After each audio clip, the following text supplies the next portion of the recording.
अवनी की आंखें नीली रहस्यमयी रोशनी से चमक उठीं और उसने घबराकर सांस खींची। उसकी दृष्टि में पांडोरा जल रहा था और आसमान समय की अजीब शक्तियों से चटक रहा था।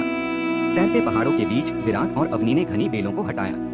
उनके सामने एक प्राचीन मंदिर चमक रहा था, जिसके बीचों बीच नेक्सस वृक्ष धड़क रहा था जैसे कोई जीवित दिल हो। उसकी जड़ें समय की धारा में दूर तक फैली हुई थीं।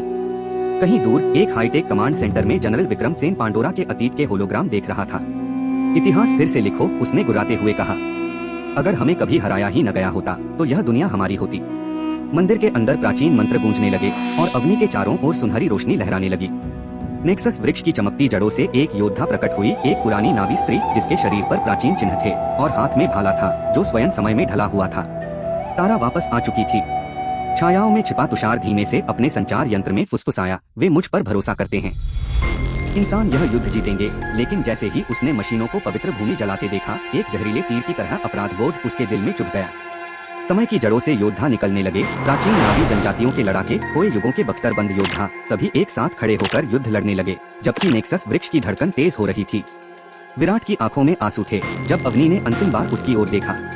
भविष्य को बचाने के लिए मुझे वर्तमान छोड़ना होगा, उसने धीरे से कहा और नेक्सस के प्रकाश में समा गई। एक तेज चमक चारों ओर फैल गई और वह स्वयं समय का हिस्सा बन गई। पांडोरा के दो चंद्रमाओं के नीचे विराट एक तैरते पर्वत की चोटी पर खड़ा था, नवजीवित भूमि को निहारते हुए। उसने हमें बचा लिया, उसने धीमे से कहा, जबकि हवा में अग्नि का गीत अब भी गूंज रहा था, जैसे वह हमेशा के लिए जंगलों में बस गई हो। धन्यवाद देखने के लिए। कृपया चैनल को लाइक और सब्सक्राइब जरूर करें।